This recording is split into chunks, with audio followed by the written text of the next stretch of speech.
নমস্কার বন্ধুরা, সবাই নিশ্চয়ই ভালো আছেন। এ সপ্তাহে আপনাদের জন্য নিয়ে এলাম আরও একটি নতুন গল্প। আচ্ছা, যদি আপনাদের সামনে হঠাৎ ভিন গ্রহের কোনো বাসিন্দা এসে উপস্থিত হয়, কোনো এলিয়েন, তাহলে আপনাদের অনুভূতিটা কেমন হবে বলুন তো? আজকের গল্প এইরকমই একটা বিষয় নিয়ে, সত্যজিৎ রায় রচিত বঙ্কুবাবুর বন্ধু। তবে চলুন পাঠ করা যাক আজকের গল্প। শুরু করছি আজকের গল্প, বঙ্কুবাবুর বন্ধু। বঙ্কুবাবুকে কেউ কোনোদিন রাগতে দেখেনি। সত্যি বলতে কি, তিনি রাগলে যে কীরকম ব্যাপারটা হবে, কি যে বলবেন বা করবেন তিনি, সেটা আন্দাজ করা ভারী শক্ত। অথচ রাগবার যে কারণ ঘটে না তা মোটেই নয়।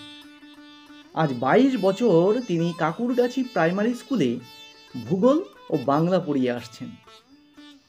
এর মধ্যে কত ছাত্র এলো গেল, কিন্তু বঙ্কুবাবুর পিছনে লাগা ব্ল্যাকবোর্ডে তার ছবি আঁকা, তার বসবার চেয়ারে গাবের আঠা মাখিয়ে রাখা, কালী পুজোর রাত্রে তার পিছনে ছুঁচোবাজি ছেড়ে দেওয়া, এসবই এই 22 বছর ধরে ছাত্র পরম্পরায় চলে আসছে।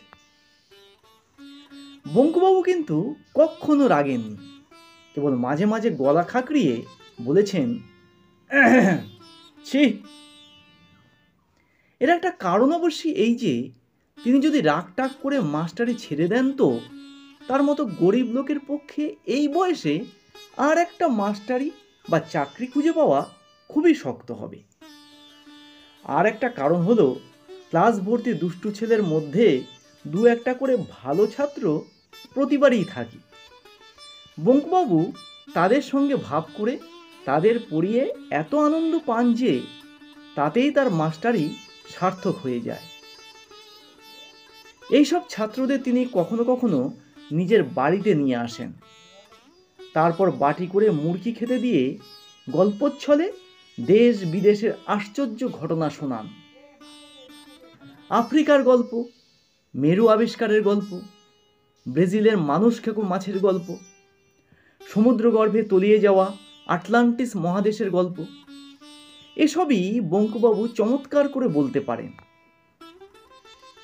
শনি রবিবার সন্ধেবেলাটা বঙ্কুবাবু যান গ্রামের উকিল শ্রীপতি মজুমদারের আড্ডায়। অনেকবার ভেবেছেন আর যাবেন না, এই শেষবার আর না।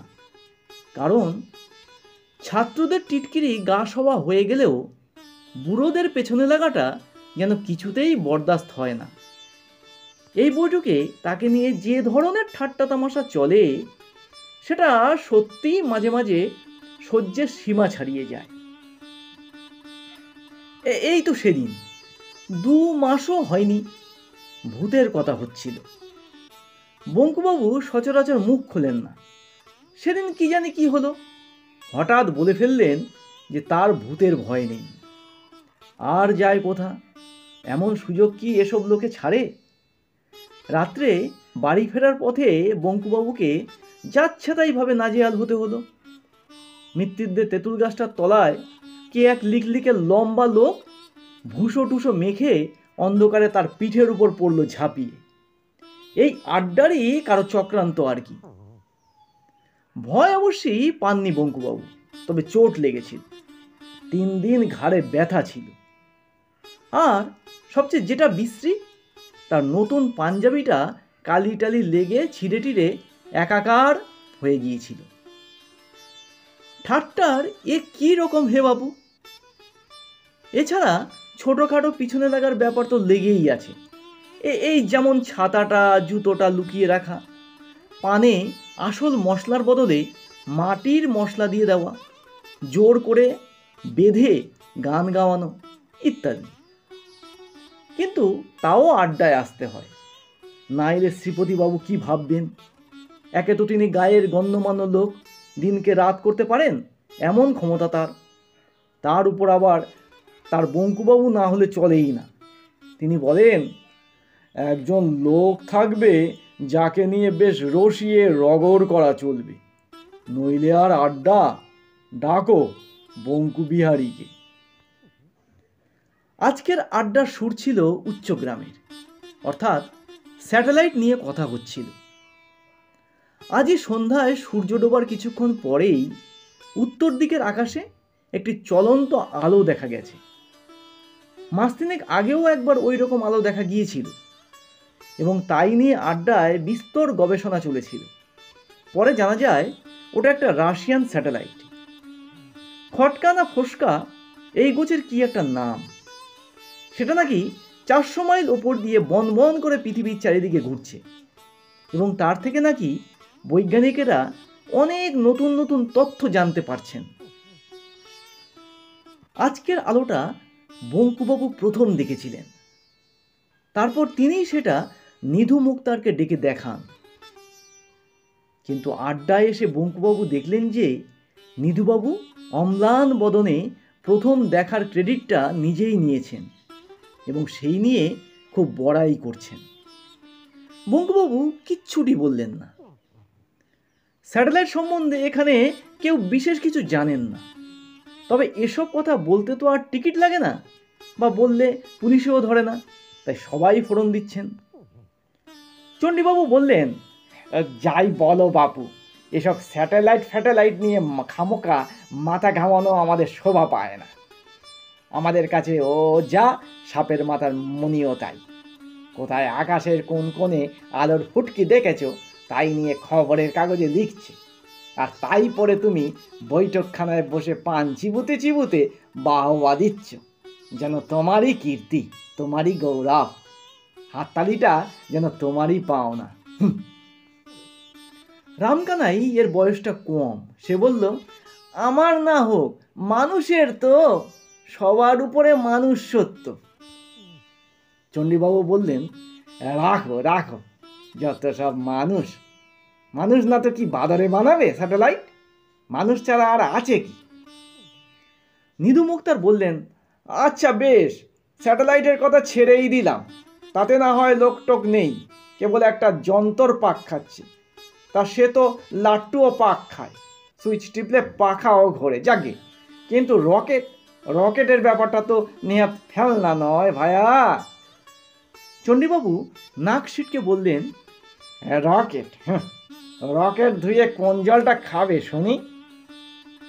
রকেট তা বুঝতাম যদি, এই আমাদের দেশে তৈরি হলো, ঘরের মাঠ থেকে ছাড়লে সেটা চাঁদে টাদে তাক করে আমরা গিয়ে টিকিট কিনে দেখে এলাম, তাও একটা মানে হয়।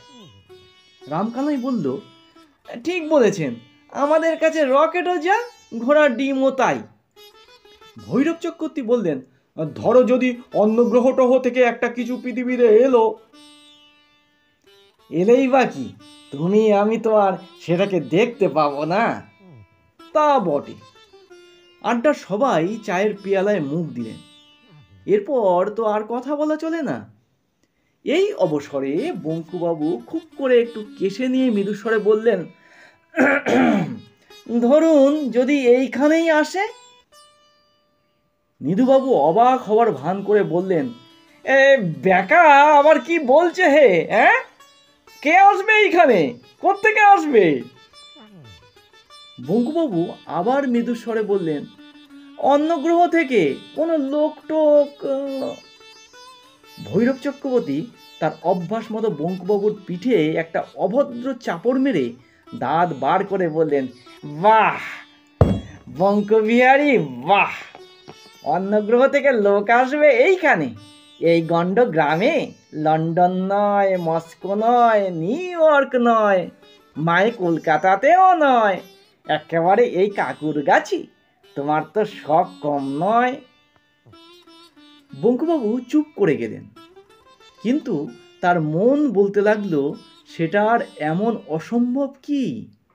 বাইরে থেকে যারা আসবে তাদের তো পৃথিবীতে আসা নিয়ে কথা, অত যদি হিসেব করে নাই আসে, কাকুরগাছিতে না আসা যেমন সম্ভব, আসাও তো ঠিক তেমনই সম্ভব। শ্রীপতিবাবু এতক্ষণ কিছু বলেননি। এবার তিনি নড়ে চড়ে বসতেই সকলে তার মুখের দিকে চাইল। তিনি চায়ের পেয়ালাটা নামিয়ে রেখে বিজ্ঞের মতো ভারী গলায় বললেন, দেখো, বাইরের গ্রহ থেকে যদি লোক আসেই, তবে এটা জেনে রেখো যে তারা এই পোড়া দেশে আসবে না।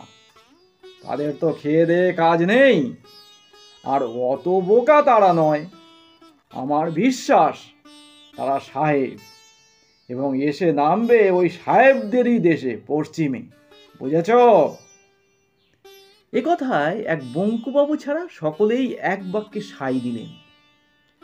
চণ্ডীবাবু নিধু মুক্তারের কোমরে খোঁচা মেরে ইশারায় বঙ্কুবাবুকে দেখিয়ে ন্যাকা ন্যাকা গলায় বললেন, আমার কিন্তু বাবা মনে হয় যে বঙ্কু ঠিকই বলেছে। বঙ্কু বিহারীর মতো লোক যেখানে আছে সেখানে আসা তো তাদের পক্ষে স্বাভাবিক। কি বলো হে নিধু? ধরো যদি একটা স্পেসিমেন নিয়ে যেতে হয়, তাহলে বঙ্কুবাবুর মতো দ্বিতীয় মানুষ কোথায় পাচ্ছে শুনি?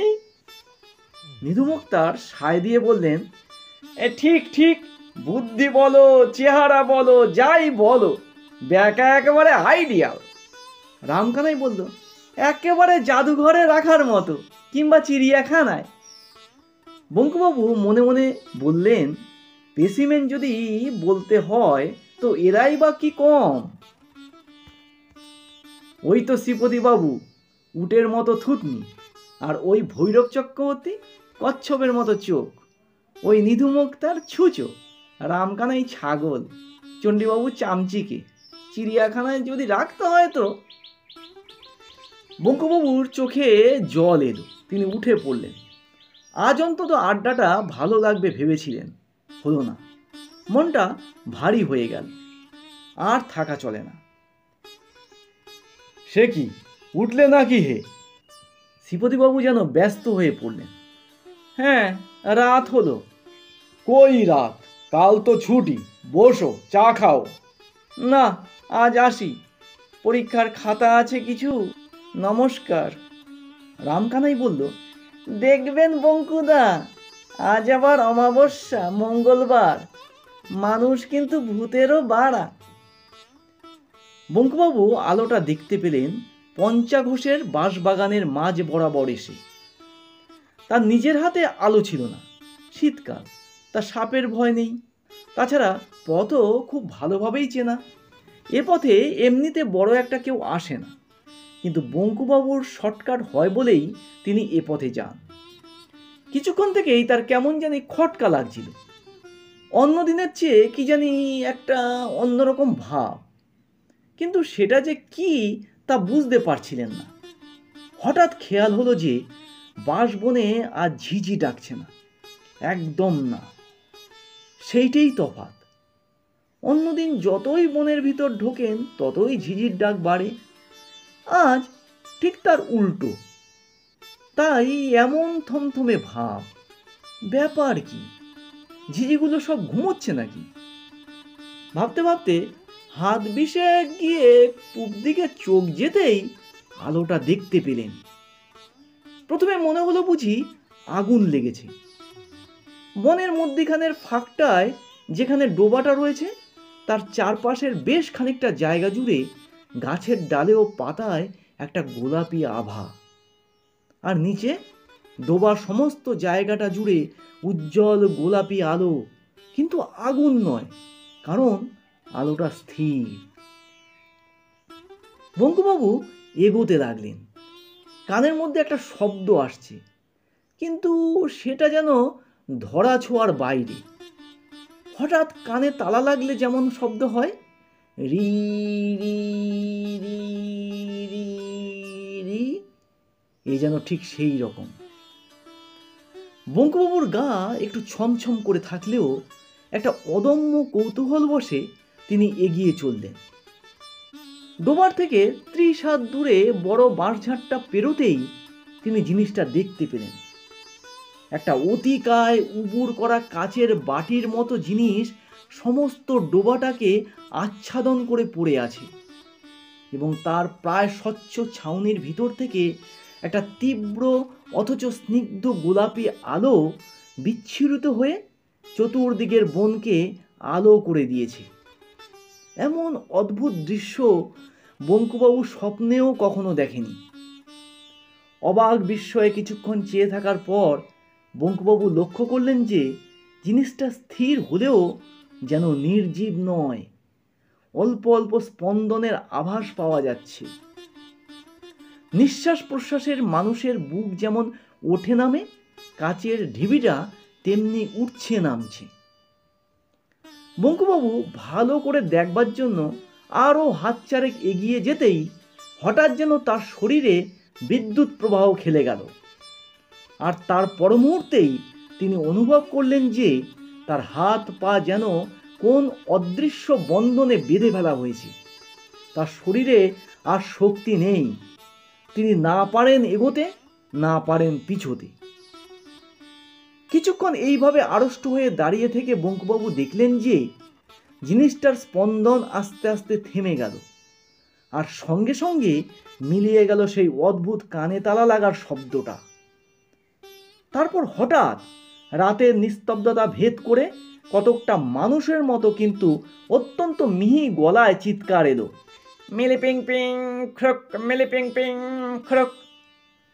বঙ্কুবাবু চমকে গিয়ে এ আবার কি ভাষা রে বাবা, আর যে বলছে সেই বা কোথায়?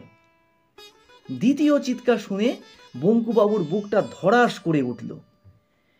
হো আর ইউ, হো আর ইউ। এই যে ইংরাজি, হয়তো তাকেই জিজ্ঞাসা করা হচ্ছে প্রশ্নটা। বঙ্কুবাবু ঢোক গিলে বলে উঠলেন, I am Bankubihari Dutta sir, Bankubihari Dutta. প্রশ্ন এলো, are you English, are you English? বঙ্কুবাবু চেঁচিয়ে বললেন, no sir, Bengali Kayastha sir. একটুক্ষণ চুপচাপের পর পরিষ্কার উচ্চারণে কথা এলো, নমস্কার, নমস্কার। বঙ্কুবাবু হাত ছেড়ে বললেন, নমস্কার। বলার সঙ্গে সঙ্গেই লক্ষ্য করলেন যে তার হাত পায়ের অদৃশ্য বাঁধনগুলো যেন আপনা থেকেই আলগা হয়ে গেল। তিনি ইচ্ছা করলেই পালাতে পারেন, কিন্তু পালালেন না, কারণ তিনি দেখলেন সেই অতিকার কাচের ঢিবির একটা অংশ আস্তে আস্তে দরজার মতো খুলে যাচ্ছে। সেই দরজা দিয়ে বেরিয়ে এলো প্রথমে একটা মসৃণ বলের মতো মাথা, তারপর একটা অদ্ভুত প্রাণীর সমস্ত শরীরটা। লিকলিকে শরীরের মাথা বাদে সমস্তটাই একটা চকচকে গোলাপি পোশাকে ঢাকা, মুখের মধ্যে কান ও নাকের জায়গায় দুটো করে এবং ঠোঁটের জায়গায় একটা ফুটো। লম্বা চুলের লেশ মাত্র নেই, হলদে গোলগাল চোখ দুটো এমনই উজ্জ্বল যে দেখলে মনে হয় আলো জ্বলছে। লোকটা আস্তে আস্তে বঙ্কুবাবুর দিকে এগিয়ে এসে তার 3 হাত দূরে থেকে তাকে এক দৃষ্টে দেখতে লাগলো। বঙ্কুবাবুর হাত দুটো আপনা থেকেই জোর হয়ে এলো। প্রায় 1 মিনিট দেখার পর লোকটা সেই রকম বাঁশির মতো মিহি গলায় বলল, তুমি কি মানুষ? বঙ্কুবাবু বললেন, হুম। লোকটা বলল, এটা কি পৃথিবী? বঙ্কুবাবু বললেন, হুম।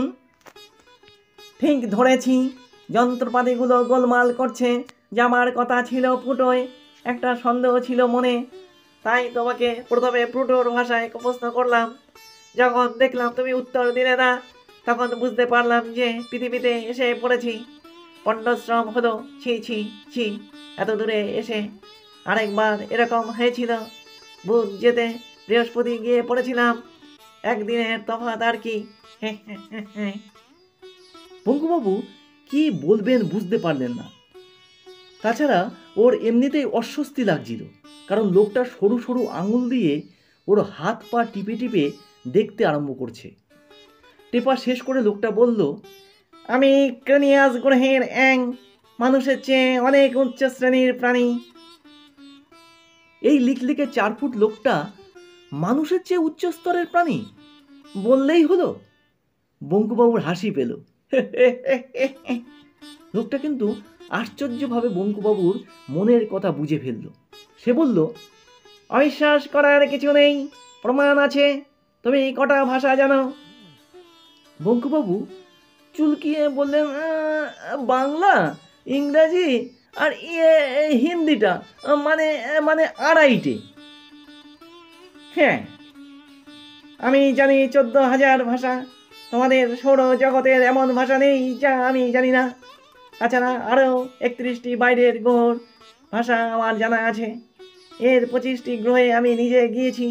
তোমার বয়স কত? 50। আমার 833। তুমি জানোয়ার খাও? বঙ্কুবাবু এই সেদিন কালী পুজোয় পাঁঠার মাংস খেয়েছেন, না বলেন কি করে? অ্যাং বলল, আমরা খাই না, বেশ কয়েকশো বছর হলো ছেড়ে দিয়েছি। আগে খেতাম, হয়তো তোমাকেও খেতাম। বঙ্কুবাবু ঢোক গিলেন।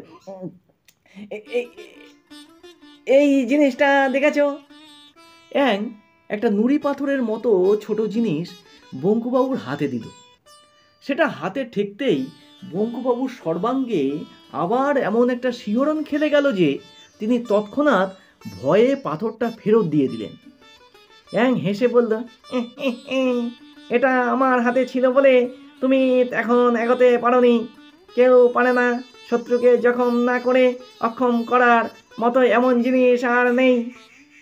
বঙ্কুবাবু এবার সত্যিই অবাক হতে শুরু করেছেন। অ্যাং বলল, এমন কোন জায়গা বা দৃশ্য আছে যা তোমার দেখতে ইচ্ছে করে কিন্তু হয়ে ওঠে না? বঙ্কুবাবু ভাবলেন, সারা পৃথিবীটাই তো তার দেখা বাকি, ভূগোল পড়ান, অথচ বাংলাদেশের গুটিকতক গ্রাম ও শহর ছাড়া আর কি দেখেছেন তিনি? বাংলাদেশেরই বা কি দেখেছেন? হিমালয়ের বরফ দেখেননি, দীঘার সমুদ্র দেখেননি, সুন্দরবনের জঙ্গল দেখেননি, এমনকি শিবপুরের বাগানের সেই বটগাছটাও পর্যন্ত দেখেননি। মুখে বললেন, অনেক কিছুই তো দেখিনি। ধরুন গরম দেশের মানুষ, তাই নর্থ পোলটা দেখতে খুব ইচ্ছে করে। অ্যাং একটা ছোট্ট কাঁচে লাগানো নল বার করে বঙ্কুবাবুর মুখের সামনে ধরে বলল, এইটাই চোখ লাগাও। চোখ লাগাতেই বঙ্কুবাবুর গায়ে কাঁটা দিয়ে উঠল। ইউ কি সম্ভব? তার চোখের সামনে ধু ধু করছে অন্তহীন বরফের মরুভূমি। তার মাঝে মাঝে মাথা উঁচিয়ে আছে পাহাড়ের মতো এক একটা বরফের চাই। উপরে গাঢ় নীল আকাশে রামধনু রঙের রঙিন বিচিত্র নকশা সব ক্ষণে ক্ষণে রূপ পাল্টাচ্ছে। অরোরা বোরিয়ালিস। ওটা কি? ইগলু। ওই পোলার বেয়ারের শাড়ি, ওই পেঙ্গুইনের দল। ওটা কোন বিভৎস জানোয়ার? ভালো করে দেখে বঙ্কুবাবু চিনলেন, সিন্ধু ঘটক। একটা নয়, দুটো, প্রচণ্ড লড়াই চলছে। মুলোর মতো জোড়া দাঁত একটা আর একটার গায়ে বসিয়ে দিল। শুভ্র বরফের গায়ে লাল রক্তের স্রোত। পৌষ মাসের শীতে বরফের দৃশ্য দেখে বঙ্কুবাবুর ঘাম ঝরতে শুরু করলো। অ্যাং বলল, ব্রাজিলে যেতে ইচ্ছে করে না? বঙ্কুবাবুর মনে পড়ে গেল সেই মাংস খেকো পিরানহা মাছ। আশ্চর্য, লোকটা তার মনের কথা টের পায় কি করে? বঙ্কুবাবু আবার চোখ লাগালেন। গভীর জঙ্গল, দুর্ভেদ্য অন্ধকারে লতা পাতার ফাঁক দিয়ে গলে আসা ইতস্তত রোদের ছিটে ফোটা। একপাশে একটা প্রকাণ্ড গাছ, তা থেকে ঝুলছে, ওটা কি? সর্বনাশ! এত বড় সাপ বঙ্কুবাবু জীবনে কখনো কল্পনাও করতে পারেননি। হঠাৎ তার মনে পড়ে গেল কোথায় যেন পড়েছেন ব্রাজিলের অ্যানাকোন্ডা, অজগরের বাবা। কিন্তু মাছ কই? ওই যে একটা খাল, দুপাশে ডাঙায় কুমির রোদ পোহাচ্ছে, ষাঁড় ষাঁড় কুমির। তার একটা নড়ে ওঠে, জলে নামবে। ওই নেমে গেল, সরাত! বঙ্কুবাবু যেন শব্দটাও শুনতে পেলেন। কিন্তু এ কি ব্যাপার? কুমিরটা এমন নিরুদ্বেগে জল ছেড়ে উঠে এলো কেন? কিন্তু এ কি সেই একই কুমির? বঙ্কুবাবু বিস্ফারিত চোখে দেখলেন যে কুমিরটার তলার অংশটায় মাংস বলে প্রায় কিছুই নেই, খালি হাড়। আর শরীরের বাকি অংশটা গোগ্রাসে গিলে চলেছে 5টি দাঁতালো রাক্ষসে মাছ, পিরানহা মাছ। বঙ্কুবাবু আর দেখতে পারলেন না। তার হাত পা কাঁপছে, মাথা ভো ভো করছে। অ্যাং বলল, এখন বিশ্বাস হয় আমরা শ্রেষ্ঠ? বঙ্কুবাবু জিভ দিয়ে ঠোঁট চেটে বললেন, তা তা তা তো বটেই, নিশ্চয়ই বিলক্ষণ, 100 বার। অ্যাং বলল, বেশ, তোমায় দেখে এবং তোমার হাত পা টিপে মনে হচ্ছে যে তুমি নিকৃষ্ট প্রাণী হলেও মানুষ হিসেবে খারাপ নও। তবে তোমার দোষ হচ্ছে যে তুমি অতিরিক্ত নিরীহ, তাই তুমি জীবনে উন্নতি করনি। অন্যায়ের প্রতিবাদ না করা বা নীরবে অপমান সহ্য করা, এসব শুধু মানুষ কেন, কোনো প্রাণীর শোভা পায় না। যাক, তোমার সঙ্গে আলাপ হওয়ার কথা ছিল না, হয়ে ভালোই লাগলো। তবে পৃথিবীতে বেশি সময় নষ্ট করে লাভ নেই, আমি বরং আসি। বঙ্কুবাবু বললেন, আসুন অ্যাংবাবু, আমিও আপনার সঙ্গে আলাপ করে খুব। বঙ্কুবাবুর কথা আর শেষ হলো না। চক্ষের পলকে কখন যে অ্যাং রকেটে উঠে পড়ল এবং কখন যে সেই রকেট পঞ্চাঘোষের বাসবন ছেড়ে উপরে উঠে অদৃশ্য হয়ে গেল, তা যেন বঙ্কুবাবু টেরই পেলেন না। হঠাৎ তার খেয়াল হলো যে আবার ঝিঝি ডাকতে শুরু করেছে। রাত হয়ে গেল অনেক। বাড়ির দিকে হাঁটতে শুরু করে বঙ্কুবাবু তার মনে একটা আশ্চর্য ভাব অনুভব করলেন। কত বড় একটা ঘটনা যে তার জীবনে ঘটে গেল, এই কিছুক্ষণ আগেও তিনি সেটা ঠিক উপলব্ধি করতে পারেননি। কোথাকার কোন সৌরজগতের এক গ্রহ, তার নামও হয়তো কেউ শোনেনি, তারই একজন লোক, লোক তো নয়, অ্যাং, তার সঙ্গে এসে আলাপ করে গেল। কি আশ্চর্য, কি অদ্ভুত! সারা পৃথিবীতে আর কারো সঙ্গে নয়, কেবল তার সঙ্গে। তিনি শ্রী বঙ্কু বিহারী দত্ত, কাকুরগাছি প্রাইমারি স্কুলে ভূগোল ও বাংলার শিক্ষক। আজ এই এখন থেকে অন্তত একটা অভিজ্ঞতায় তিনি সারা পৃথিবীতে এক ও অদ্বিতীয়। বঙ্কুবাবু দেখলেন তিনি আর হাঁটছেন না, নাচছেন। পরদিন রবিবার, শ্রীপতিবাবুর বাড়িতে জোর আড্ডা। কালকের আলোর খবরটা আজ কাগজে বেরিয়েছে, তবে নেহাতি নগণ্যের পর্যায়ে। বাংলাদেশের মাত্র 2-1টা জায়গা থেকে আলোটা দেখতে পাওয়ার খবর এসেছে, তাই সেটাকে ফ্লাইং শসার বা উড়ন্ত পিরিচের মতো গুজবের মধ্যে ফেলে দেওয়া হয়েছে। আজ পঞ্চাঘোষও আড্ডায় এসেছে। তার 40 বিঘের বাঁশবাগানের মধ্যে যে ডোবাটা আছে, তার চারপাশে 10টা বাঁশঝাড় নাকি রাতারাতি একেবারে ন্যাড়া হয়ে গেছে। শীতকালে বাঁশের শুকনো পাতা ঝরে বটে, কিন্তু এইভাবে হঠাৎ ন্যাড়া হয়ে যাওয়াটা খুব অস্বাভাবিক। এই বিষয়ে কথা হচ্ছিল, এমন সময় ভৈরব চক্রবর্তী হঠাৎ বলে উঠলেন, আজ বঙ্কর দেরি কেন? তাই তো, এতক্ষণ কারো খেয়াল হয়নি। নিধু মুক্তার বললেন, বেকা কি আর সহজে মুখ হবে? কাল মুখ খুলতে গিয়ে যা দাবরানি খেয়েছে। শ্রীপতিবাবু ব্যস্ত হয়ে বললেন, তা বললে চলবে কেন? বঙ্কুকে যে চাই। রামকানাই, তুমি একবার যাও তো দেখি, ধরে নিয়ে আসতে পারো কি না। রামকানাই, চাটা খেয়েই যাচ্ছি বলে সবে পেয়ালায় চুমুক দিতে গেছে, এমন সময় বঙ্কুবাবু এসে ঘরে ঢুকলেন বললে অবশ্যই কিছুই বলা হলো না। একটা ছোটোখাটো বৈশাখী ঝড় যেন একটি বেটেখাটো মানুষের বেশে প্রবেশ করে সবাইকে থমথমিয়ে দিল। তারপরে ঝড়ের খেলা। প্রথমে পুরো 1 মিনিট ধরে বঙ্কুবাবু অট্ট হাসি হাসলেন, যে হাসি এর আগে কেউ কোনোদিন শোনেনি, তিনি নিজেও শোনেননি। তারপর হাসি থামিয়ে একটা প্রচণ্ড গলা খাকরানি দিয়ে গম্ভীর গলায় বলতে শুরু করলেন,